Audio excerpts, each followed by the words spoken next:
Hello everyone, welcome back to my YouTube channel Learnology by Prince.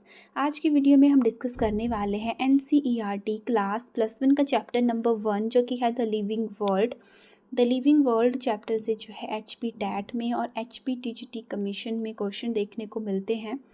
Maximum 2 questions जो है इस chapter से देखने को मिलते हैं। तो जो question previous year question paper में पूछे गए हैं वो मैंने वीडियो के एंड में लिखे हुए हैं। तो पहले हम द लिविंग वर्ल्ड चैप्टर को डिस्कस करेंगे क्योंकि टॉपिक से ही क्वेश्चन एंड में बन के निकलते हैं। अगर आपने टॉपिक चैप्टर जो है अच्छे से पढ़ा है तो आप उन क्वेश्चंस को इजीली आंसर कर सकते हैं। तो चलिए स्टार्ट करते हैं। The living world chapter number 1 NCERT class +1 का ये टॉपिक है। सबसे पहले कैरेक्टरिस्टिक्स ऑफ लिविंग ऑर्गेनिज्म कि जो लिविंग ऑर्गेनिज्म है उनकी क्या क्या विशेषताएं होती हैं, कैरेक्टरिस्टिक्स क्या क्या होती हैं उनमें।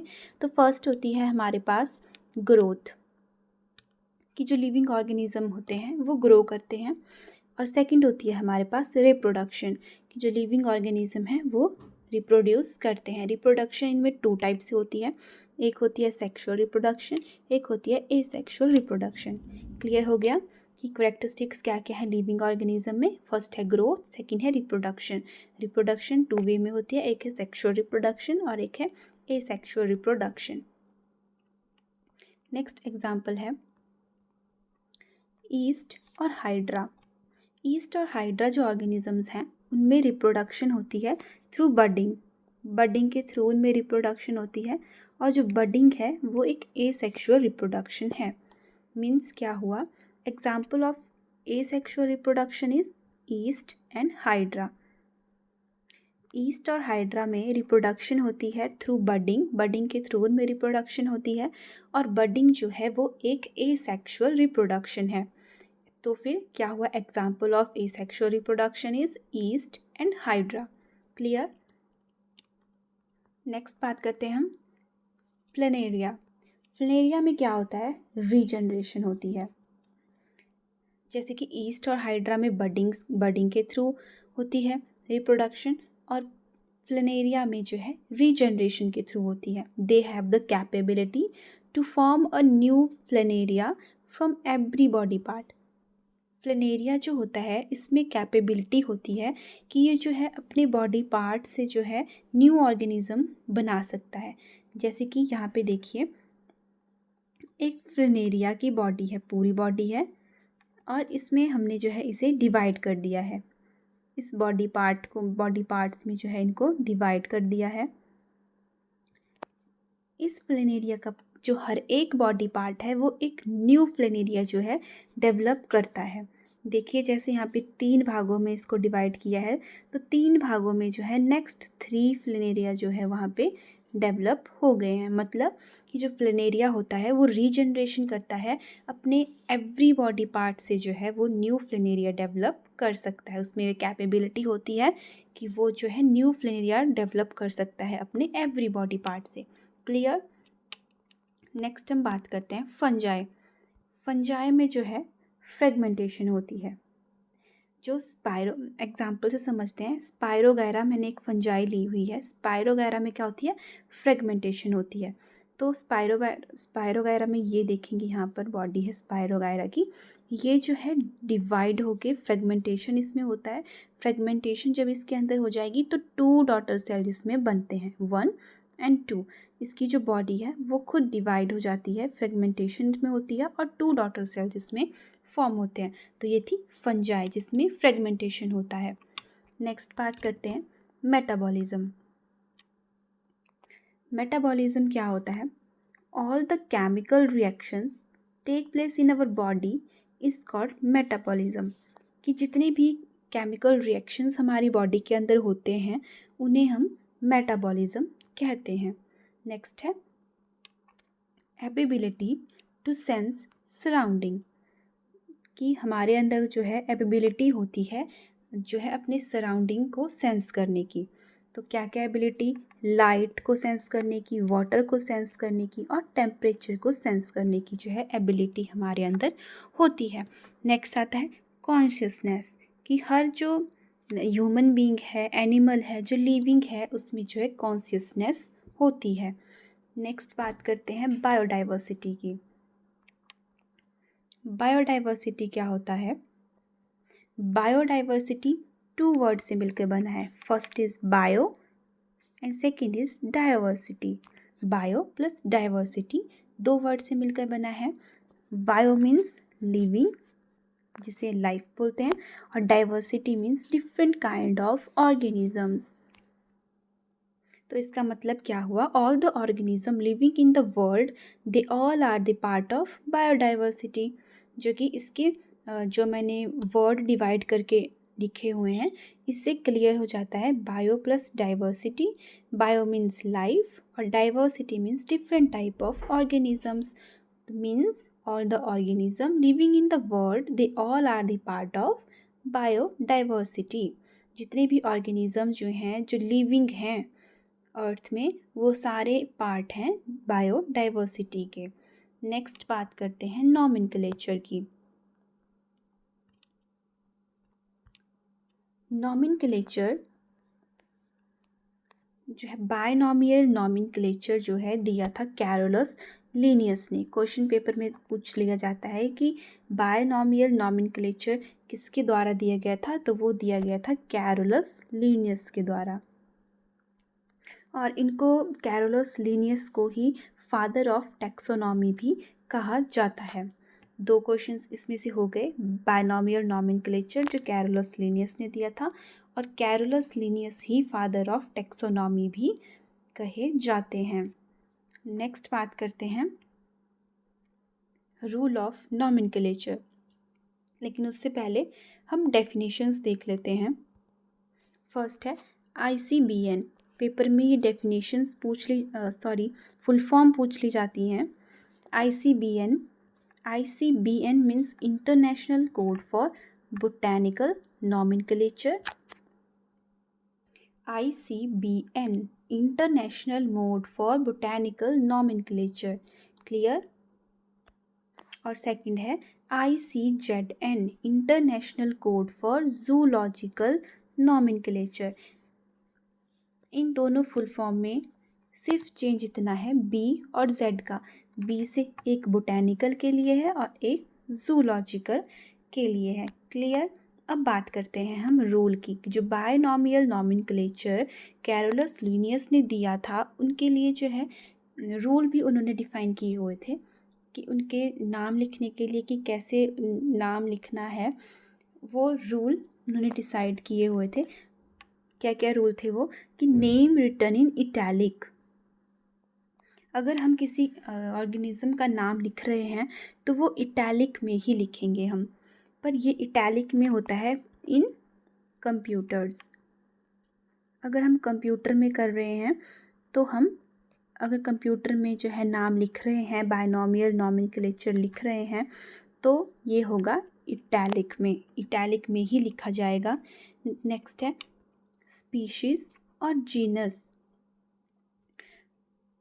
जो भी ऑर्गेनिज्म है, कोई भी ऑर्गेनिज्म है, उसमें जीनस भी होगा और स्पीशीज़ भी होगी। वो दोनों साथ में लिखे जाते हैं।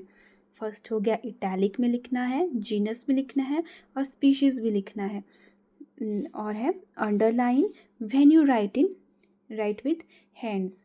अंडरलाइन भी हमने उसको करना है। अगर हम हाथ से लिख रहे हैं तो हम इन्हें अंडरलाइन भी करेंगे। First letter is capital, second in small letter.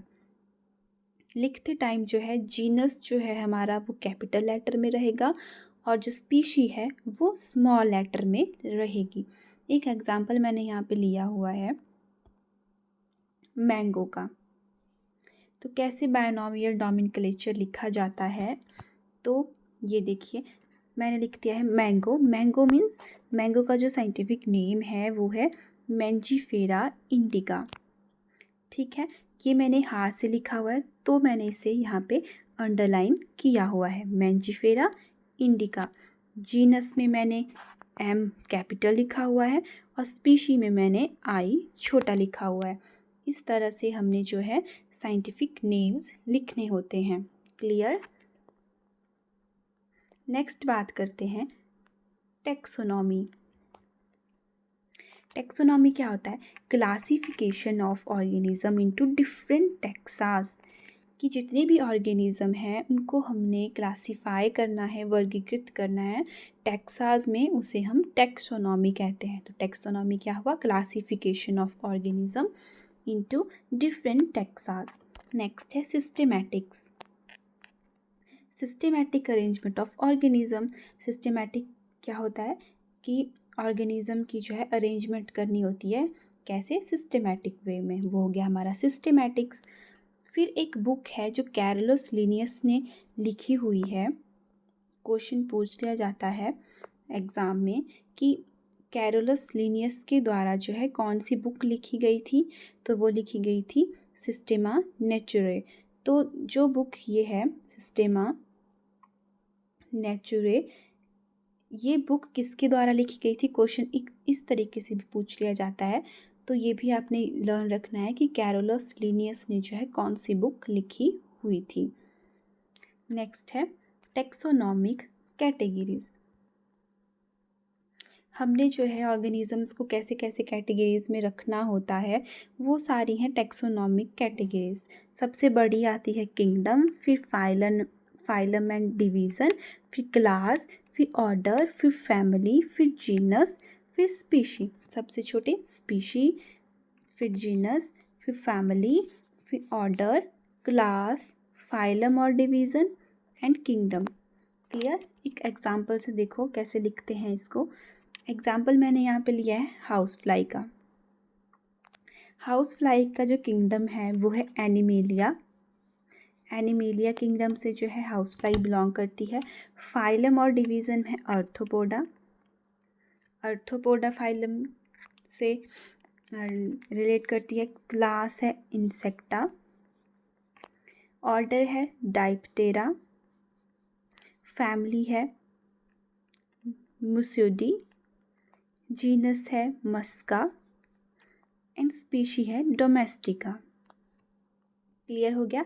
तो ऐसे हमने लिखना है kingdom, phylum, class, order, family, genus and species, जो कि हर एक ऑर्गेनिज्म का अलग अलग होगा। ये था हाउस फ्लाई का, जो कि आपकी बुक में दिया हुआ है। नेक्स्ट है बायोलॉजिकल नेम्स। जितने भी बायोलॉजिकल नेम NCERT +1 की बुक में दिए गए हैं वो सारे मैंने यहाँ पे लिखे हुए हैं, तो इन्हीं से ही आपको टेस्ट में बायोलॉजिकल नेम लिखने को आए होंगे MCQ में, तो ये आपने ज़रूर लर्न कर लेने हैं। कौन कौन से हैं? पोटैटो का दिया गया है। पोटैटो है सोलैनम ट्यूबरोसम। ब्रिंजल है, ब्रिंजल भी सोलैनम मेंजोलिना। Lion Panthera leo. Tiger Panthera tigris.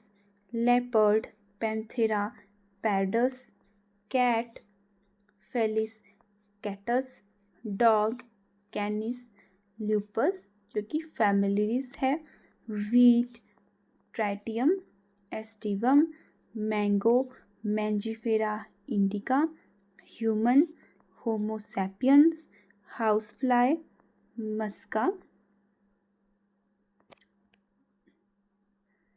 मुस्का डोमेस्टिका। ठीक है, तो ये सारे हैं बायोलॉजिकल नेम्स जो कि मैंने आपको बताया है। इनको लिखने का रूल कैसा होता है, तो वो भी आपको देखो, जीनस यहाँ पे बड़ा होगा और जो स्पीशी होगी उसका लेटर यहाँ पे छोटा होगा, और इन सब में अंडरलाइन हमने करना है। जीनस को अलग करना है और स्पीशीज़ को अलग से अंडरलाइन करना है। क्लियर हो गया? ये थे बायोलॉजिकल नेम, ये आपने लर्न कर लेने हैं। ये जो है पेपर में ज़रूर कोई ना कोई एक MCQ इनमें से डाल दिया जाता है। नेक्स्ट बात करते हैं टेक्सोनॉमिक एड्स। टेक्सोनॉमिक एड्स के बारे में बात करते हैं। फर्स्ट है हर्बेरियम। हर्बेरियम क्या होता है? Store house of collected plant specimens that are dried, pressed and preserved on sheets. Herbarium जो है इसमें क्या होता है, ये शीट्स में जो है प्लांट्स को कलेक्ट किया होता है। प्लांट के जो भी स्पेसिमेंस होते हैं उनको कलेक्ट किया होता है, लेकिन इन द वे होते हैं ड्राइड और प्रेस्ड। और शीट्स के ऊपर जो है इनको प्रिजर्व किया जाता है, उन्हें हम हर्बेरियम कहते हैं। Means store house of collected plant specimens that are dried, pressed and preserved on sheets. Clear हो गया। नेक्स्ट बात करते हैं बोटैनिकल गार्डन्स की। बोटैनिकल गार्डन से भी क्वेश्चन पूछ लिए जाते हैं। बोटैनिकल गार्डन क्या होता है? कलेक्शन ऑफ लिविंग प्लांट्स, जहाँ पे जो है लिविंग प्लांट्स की जो है कलेक्शन होती है, वो होते हैं आपके बोटैनिकल गार्डन्स। इनसे भी क्वेश्चन पूछ लिया जाता है। बोटैनिकल गार्डन की लार्जेस्ट बोटैनिकल गार्डन जो है कौन है इन वर्ल्ड में? ये वाला जो है largest botanical garden in world कौन सा है? तो वह है royal botanical garden, Q, England में। ऐसा भी पूछ लिया जाता है कि रॉयल बोटैनिकल गार्डन जो है वो कहाँ स्थित है? तो वो है इंग्लैंड में। ये भी पूछ लिया जाता है कि लार्जेस्ट बोटैनिकल गार्डन कौन सा है? तो वो है royal botanical garden, Q, England. Next आता है लार्जेस्ट इंडियन बोटैनिकल गार्डन। अब इंडियन बोटैनिकल गार्डन कहाँ पे है? तो वह है हुरा, वेस्ट बंगाल। हुरा वेस्ट बंगाल में जो है लार्जेस्ट इंडियन बोटैनिकल गार्डन है। फिर एक फुल फॉर्म है NBRI। NBRI means national botanical research institute. National botanical research institute वो कहाँ है? लखनऊ में। क्वेश्चन ऐसे ही पूछ लिया जाता है कि नेशनल बोटैनिकल रिसर्च इंस्टीट्यूट कहाँ स्थित है? तो वो है लखनऊ में। NBRI फुल फॉर्म भी पूछ ली जा सकती है, तो वो है नेशनल बोटैनिकल रिसर्च इंस्टीट्यूट, जो कि लखनऊ में है। क्लियर हो गया। नेक्स्ट हम बात करते हैं म्यूज़ियम की, कि म्यूज़ियम क्या होते हैं? Preserved plant and animal specimens for study. इसमें जो है एनिमल्स और प्लांट्स के स्पेसिमेंट्स जो हैं प्रिजर्व करके रखे होते हैं, जो कि स्टडी के लिए जो है रखे होते हैं। म्यूज़ियम बनाए होते हैं स्टडी के लिए। तो इनमें क्या क्या रखा होता है? प्लांट्स एंड एनिमल्स के स्पेसिमेंट्स रखे होते हैं। तो largest museum in India, India का जो लार्जेस्ट म्यूज़ियम है वो कौन सा है? वो है इंडियन म्यूज़ियम, जो कि है कोलकाता में। और 1854 में, नहीं सॉरी 1814 में जो है ये डेवलप किया गया था, बनाया गया था। वो था इंडियन म्यूज़ियम, जो कि कोलकाता में है। वो है लार्जेस्ट म्यूज़ियम इन इंडिया। और अगर पूछ लिया जाता है कि सबसे ओल्डेस्ट म्यूज़ियम कौन सा है, तो सबसे ओल्डेस्ट म्यूज़ियम भी यही म्यूज़ियम है। लार्जेस्ट म्यूज़ियम इन इंडिया भी यही है। कौन सा? Indian museum, Kolkata. क्लियर हो गया। नेक्स्ट आता है स्मॉलेस्ट म्यूज़ियम। जो हमने बोला इंडियन म्यूज़ियम वो था लार्जेस्ट म्यूज़ियम और ओल्डेस्ट म्यूज़ियम। उसके बाद आ जाता है स्मॉलेस्ट म्यूज़ियम इन इंडिया, जो कि है स्टॉक पैलेस म्यूज़ियम, जो कि लेह में है। स्टॉक पैलेस म्यूज़ियम, जो कि लेह में है। ये आपने लर्न कर लेने हैं। Largest museum in world, largest museum in world जो कि है the लॉवरी museum in Paris, France में। क्वेश्चंस कौन कौन से यहाँ से हुए? Largest museum in India, smallest museum in India, largest museum in world. तो ये क्वेश्चन आपने लर्न कर लेने हैं कि कौन कौन से म्यूज़ियम कहाँ पे हैं। नेक्स्ट बात करते हैं जूलॉजिकल पार्क्स की। जूलॉजिकल पार्क्स क्या होते हैं? Wild animals are kept in protective environment. इनमें जो है जंगली जो जानवर होते हैं वो प्रोटेक्ट करके एक एनवायरनमेंट, उनमें प्रोटेक्टेड एनवायरनमेंट होता है, वहाँ पे रखे जाते हैं। उन्हें हम जूलॉजिकल पार्क्स कहते हैं। इनसे भी क्वेश्चन देखने को मिलता है जूलॉजिकल पार्क से कि largest zoological park in India कौन सा है? तो वो है अरिगनार अन्ना जूलॉजिकल पार्क, जिसे हम वंदालर जू भी कहते हैं, जो कि चेन्नई और तमिलनाडु में है। तो लार्जेस्ट जूलॉजिकल पार्क अगर ऑप्शन में अरिगनार अन्ना जूलॉजिकल पार्क होगा या फिर वंदालर जू होगा। दोनों ऑप्शंस ठीक होंगी, इनमें से कोई भी आप कर सकते हैं चूज़। तो जो कि लोकेटेड है चेन्नई और तमिलनाडु में। नेक्स्ट आता है स्मॉलेस्ट जूलॉजिकल पार्क। तो smallest zoological park in world जो कि है सैन डियागो जू। सैन डियागो जू largest zoological park in world. उसके बाद आ जाता है कीज़ क्या होती हैं? Used for identification of plants and animals. Keys जो है वो यूज़ करी जाती हैं एनिमल एंड प्लांट को आइडेंटिफाई करने में। ठीक है, तो कीज़ क्या हुई? Used for identification of plants and animals. ये रहे क्वेश्चंस जो टैट में प्रीवियस ईयर में पूछे गए थे और कमीशन में प्रीवियस ईयर क्वेश्चन पेपर में पूछ लिए जाते हैं। तो चलिए कौन कौन से क्वेश्चन इसमें पूछे गए हैं उनको डिस्कस कर लेते हैं।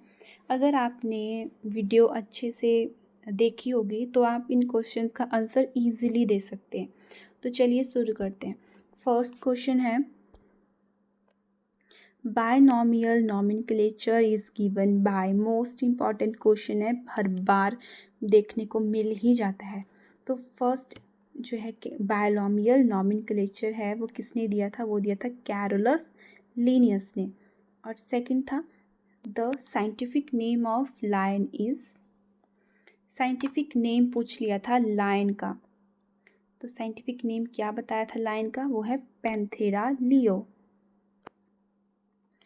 ठीक है, third question what is the expansion of ICBM। देखिए फुल फॉर्म पूछ ली गई थी, मैंने आपको बोला था फुल फॉर्म बहुत इंपॉर्टेंट है, पूछ ली जाती हैं। तो what is the expansion of ICBM? तो उसका है international code for botanical nomenclature. Botanical nomenclature. Next है botanical name of brinjal. Brinjal का बोटैनिकल नेम पूछ लिया गया था, देखिए जो कि है सोलैनम मेलोंजिना। नेक्स्ट क्वेश्चन था India's largest botanical garden is situated in. कि इंडिया का लार्जेस्ट बोटैनिकल गार्डन कहाँ पे स्थित था? तो वो था वेस्ट बंगाल में। नेक्स्ट है the basic unit of classification and taxonomic rank is. ये क्वेश्चन HP टैट 2023 में जून में पूछ लिया गया था। The basic unit of classification and taxonomic rank is, तो वो है स्पीशी, जिसे हम बेसिक यूनिट ऑफ क्लासिफिकेशन कहते हैं। नेक्स्ट है a sexual reproductive structure of hydra is. Hydra में कैसे ये सेक्सुअल रिप्रोडक्शन होती है मैंने आपको बताया है। HP टैट में दिसंबर 2022 में ये क्वेश्चन देखने को मिला था। तो sexual reproductive structure of hydra is bud. Budding के थ्रू रिप्रोडक्शन इनमें होती है, तो बड इसका राइट आंसर है। नेक्स्ट है mark the odd in given series. ऐसे क्वेश्चन भी देखने को मिलता है। तो ऑप्शंस क्या क्या थी? Taxon, family, class and phylum. तो इनमें से जो ऑड था वो है यहाँ पे टैक्सन। नेक्स्ट क्वेश्चन है which of the following is an example of ex situ conservation, जो कि है सीड बैंक। ये क्वेश्चन जो हैं इस चैप्टर से प्रीवियस ईयर क्वेश्चन पेपर से मैंने लिखे हैं, जो कि टैट में और कमीशन में पूछे गए थे। तो ये क्वेश्चंस आपने ज़रूर पढ़ लेने हैं। नेक्स्ट वीडियो मैं चैप्टर 2 के ऊपर बनाऊंगी कि चैप्टर 2 से जो है कौन कौन से क्वेश्चंस बनते हैं और कौन कौन से क्वेश्चन उसमें TGT में, कमीशन और टैट में पूछे गए हैं। वो क्वेश्चंस भी मैं उस वीडियो में डिस्कस करूंगी। वीडियो अच्छी लगी हो तो लाइक, शेयर एंड कमेंट करना ना भूलें। और अगली वीडियो में मिलते हैं अगले सेकंड चैप्टर के साथ। तब तक के लिए बाय।